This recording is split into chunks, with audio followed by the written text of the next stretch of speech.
The umpire didn't hesitate. That was the part nobody expected. Not the confrontation. Not the words exchanged on the mound between two of the most recognizable figures in the sport. Not even the moment Gerrit Cole stepped toward Ohtani with something in his expression that had clearly been building for longer than this game. What nobody expected was how fast the umpires moved. No warning first. No extended conversation. No the let's all calm down gesture that officials reach for in these situations before anything permanent happens. They saw what was happening. They assessed it in real time. And they made a decision that will be discussed in baseball circles long after the final score of this game has been forgotten. Gerrit Cole was gone. Ejected. Immediately. Harshly. With the kind of finality that lands differently than a routine tossing and sends a message that extends well beyond one pitcher and one game. And at the center of all of it, the way he always seems to be at the center of everything that matters this season, was Shohei Ohtani. There are confrontations in baseball that arrive without warning. This was not one of them. Anyone who had been watching Cole closely throughout this game, not just the pitches, but the spaces between the pitches, the way he stood on the mound after certain at-bats, the direction his eyes moved in the dugout between innings, could feel something accumulating. It didn't announce itself. It rarely does. But it was there. The specific, pressurized frustration of an elite pitcher who has prepared meticulously for an opponent and discovered, inning by inning, that his preparation was not enough. Because the opponent was Ohtani. And Ohtani, on this particular night, was unreachable. Cole came into this game with a plan. That is not a generous assumption. That is simply who Gerrit Cole is. He does not walk to a major league mound without having studied the opposing lineup with the thoroughness of someone who understands that talent alone stopped being sufficient at some point in his career and preparation is now the thing that separates good outings from great ones. He had studied Ohtani specifically. The tendencies. The pitch preferences in different counts.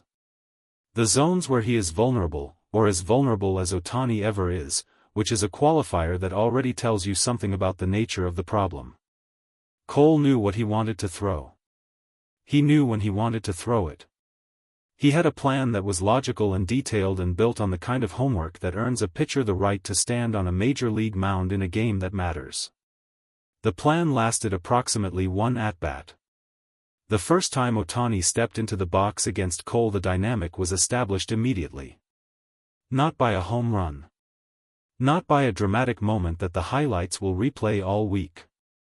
By something quieter and in some ways more unsettling for the pitcher on the mound. Ohtani worked the count. He fouled off pitches that were supposed to end the at-bat. He laid off pitches that were supposed to expand the zone.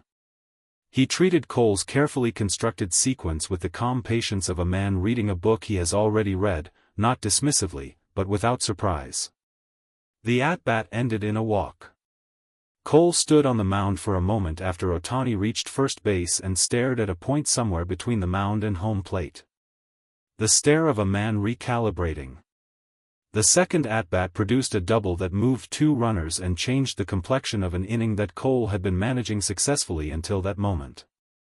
The third at-bat, the one that happened 2 innings later, the one that most directly preceded what came next, ended in a home run that the crowd was still reacting to when Cole's expression shifted from frustration into something harder to categorize. The walk toward Ohtani didn't happen immediately after the home run. That is important to understand. Cole didn't come off the mound in the immediate emotion of watching a ball clear the fence. He stood there. He received the new baseball from the umpire. He rolled it in his hand the way pitchers do when they are buying time for something that is happening internally. He looked toward the Yankee dugout. He looked back toward home plate where Ohtani was beginning his home run trot. And then, not impulsively, not in the blind heat of the moment, but with the deliberate movement of a man who has made a decision, he began walking. Not toward the dugout. Toward Ohtani. The home run trot and the walking pitcher arrived at approximately the same point at approximately the same moment. The geometry of it was almost precise. As if both men had been moving toward a conversation that the game had been arranging for 3 innings. What Cole said has been partially confirmed by reporters working sources close to both dugouts. The tone was confrontational. The content touched on something that went beyond this game, beyond this at-bat, beyond the home run that had just left the yard. Something accumulated. Something that had been sitting in Cole for longer than tonight.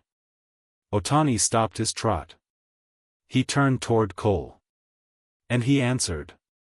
The details of what Ohtani said in response have not been confirmed. That is consistent with who he is. The version of Shohei Ohtani that the public receives is not the version that exists in the private spaces of a baseball game, not on the base paths, not at the plate during an at-bat, not in the moment when another professional walks toward him with something accumulated in his expression. What witnesses have confirmed is the manner of his response. He didn't back away. He didn't look toward his dugout for support or toward the umpires for intervention. He stood in the space Cole had entered and he responded directly, and he did so with the composure of a man who is not frightened by the size of the moment he is standing in. That composure, that specific, unperformed, completely genuine composure, is the thing about Ohtani that players across this league will describe to you if you ask them the right question in the right setting. He does not get small when things get large. He gets quieter. And somehow that quietness is more unsettling than volume would be.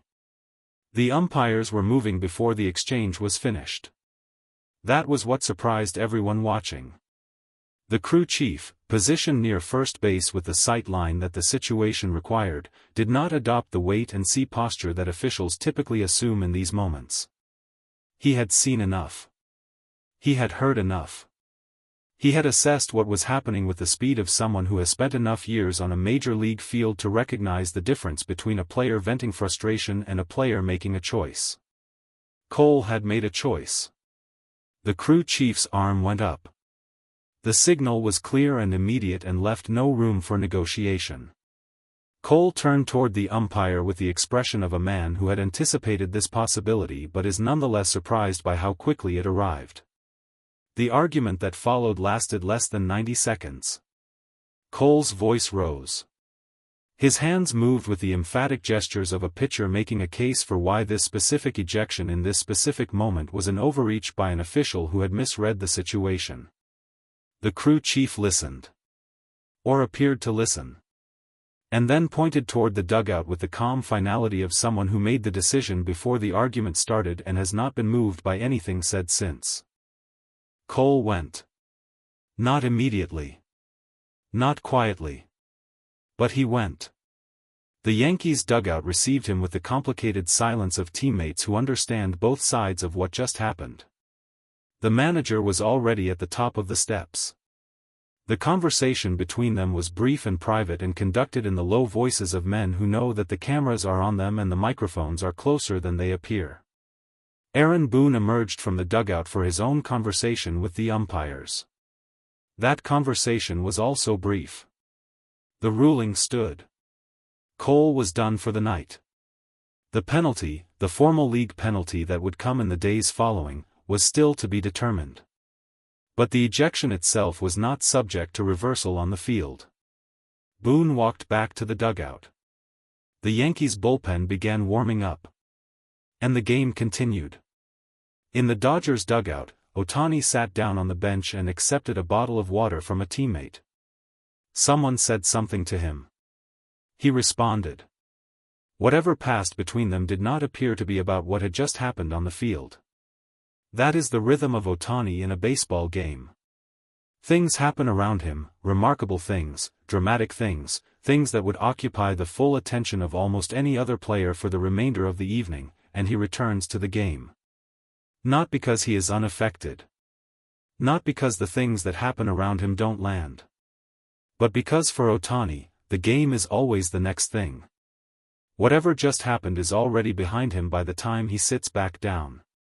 Roberts at the post-game podium was measured in the way he is always measured when the moment calls for something other than measured. A reporter asked him directly what he thought of the umpire's decision to eject Cole immediately without a prior warning. Roberts nodded slowly. He placed both hands flat on the table. "I thought they handled it correctly," he said.